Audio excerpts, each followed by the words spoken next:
নলবাৰীৰ দুই যমজ ভাতৃৰ কৃতিত্ব।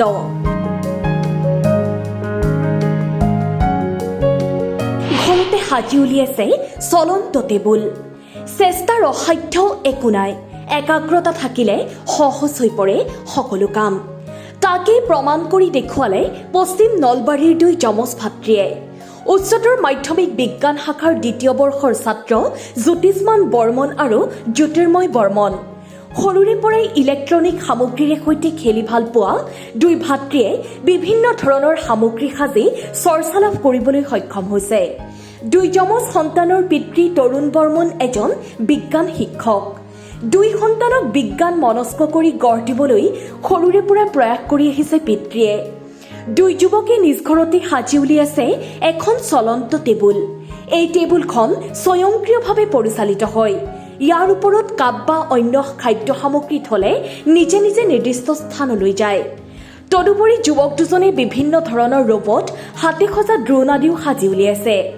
অসমৰ বিভিন্ন প্ৰান্তত অনুষ্ঠিত হোৱা বিজ্ঞান সমাৰোহতো প্ৰশংসা বুটলিবলৈ সক্ষম হৈছে দুই যমজ ভাতৃয়ে। ইয়াৰ উপৰিও সাধাৰণ কৃষকৰ সহজলভ্য হোৱাকৈও পানী যোগান ব্যৱস্থাৰ মডেল সাজিছে যুৱক দুজনে।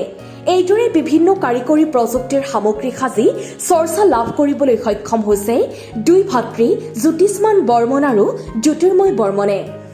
মই বেচিকেলি এৰে ছফ্টৱেৰ মাখন বনাওঁ, কডিং কৰোঁ, প্ৰগ্ৰেমিং কৰোঁ এৰে। আৰু এৰে বেচিকেলি হাৰ্ডৱেৰবোৰ যেনেকৈ হ'ল আপোনাৰ মডেলিং কৰা হয় ইয়ে কৰে আৰু আমাৰ দাদায়ে কৰে। আৰু এৰে যোনটো মানে আমাৰ মেইন মাইক্ৰ' কণ্ট্ৰলাৰ আছে সেইবোৰ আনি কিনে মেইন যোনবোৰ মানে প্ৰগ্ৰেমিং হওক বা কডিং কৰিব লাগে সিহঁত মেইন ছফ্টৱেৰখিনি সিহঁত ময়ে কৰোঁ। এইকেইদিন আমাৰ কম্পিউটাৰটো বেয়া হৈ থকাৰ কাৰণে কিছুমান বস্তু মানে এতিয়ালৈ তাৰমানে সেই তাৰমানে ৱৰ্কিং কৰিব পৰা নাই ভালকৈ। সেইকাৰণে কিছুমান বস্তু এতিয়াও আছে সেইবোৰ দেখাব পৰা নাই আপোনালোকক। কি বনালা এতিয়ালৈকে?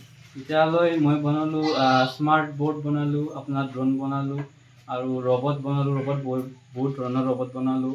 আপোনাৰ পিক্সেল ডিছপ্লে বনাইছোঁ, আপোনাৰ LED মেট্ৰিক্স ডিছপ্লে বনাইছোঁ, কিউব বনাইছোঁ আৰু বেলেগ আৰু হোম অট'মেশ্যন ছিষ্টেমৰ ওপৰত প্ৰজেক্ট বনাইছোঁ। এইবিলাক কেনেকৈ বনালা তুমি? এইবিলাক মই কিছুমান ছফ্টৱেৰ বা হেৰি কৰি এনে ইউটিউবত চাই কিনে কিছুমান নতুন আইডিয়া পালে আৰু তাতে মোৰ আইডিয়াটো সোমাই কিনে তাতে আমি নতুনকৈ আমাৰ ছফ্টৱেৰটো অলপ বদলাও, অলপমান মডিফাই কৰোঁ। কৰি কিনে সেনেকৈ মই বেলেগ ধৰণৰ তাৰমানে প্ৰজেক্টে নতুনকৈ বনাই। এইবিলাক বনোৱাৰ কাৰণে তোমাৰ মনত কেনেকৈ উৎসাহ আহিল?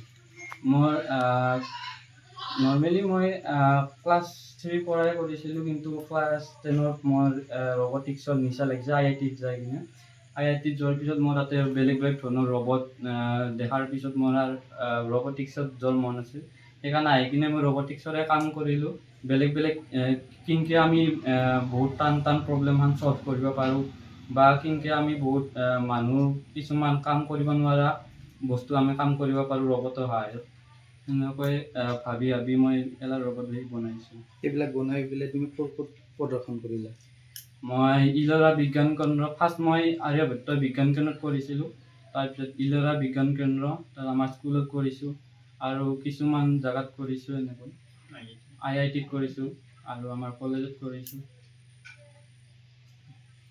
নমস্কাৰ, মই আচলতে মই প্ৰজেক্টৰ ষ্ট্ৰাকচাৰটো বনাওঁ।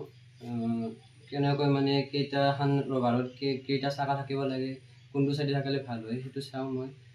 আউটাৰ এইটো মেকানিজিমটো চাওঁ, কেনেধৰণে গ'লে কেনেকৈ ভাল হ'ব পাৰে। আৰু বেটাৰী বেকআপ প্ৰজেক্টৰ ৰবাৰ এটা ষ্টেবল কেনেকৈ হ'ব পাৰে আৰু ড্ৰোনৰ কেনেকৈ ফ্ৰেমটো থাকিলে ভাল হ'ব সেইবিলাক চাওঁ মই। সহযোগ কৰোঁ বনোৱাৰ ক্ষেত্ৰত? মই সহযোগ কৰোঁ বৰ্তমান। ক'ত পঢ়ি আছো তুমি? মই চামতা আহিছোঁ। কোন শ্ৰেণী? মই ক্লাছ 12 ছেকেণ্ড শাখা তোমাৰ? বিজ্ঞান শাখা। ছায়েন্স। পশ্চিম নলবাৰীৰ পৰা ছাইদুল ইছলামৰ report, Assam time. Assam time ৰাইজৰ কণ্ঠ অসম টাইম। ঘৰত আনন্দ আৰু সম্পৰ্কৰ চমক বজাই ৰাখিবলৈ জৰুৰী হৈছে সকলো আনন্দময় মুহূৰ্তত মৰমৰ উপহাৰ দিয়াটো। সেইবাবে মধুশ্ৰী জুৱেলাৰ্ছে আনিছে সকলো ৰঙীন ক্ষণৰ বাবে বিশেষ গহনা। হীৰাৰে হওক, সোণৰে হওক বা ৰূপৰে হওক, শ্ৰেষ্ঠ ডিজাইনছ আৰু হলমাৰ্কযুক্ত গহনাই ৰাখে সম্পৰ্কক নিখুঁত। তেনেহ'লে আজিয়ে আনক আনন্দ মধুশ্ৰী জুৱেলাৰ্ছৰ সৈতে। যোগাযোগ কৰক 7028000341 নাইবা ভিজিট কৰক LNB ৰোড, নলবাৰী, অসম।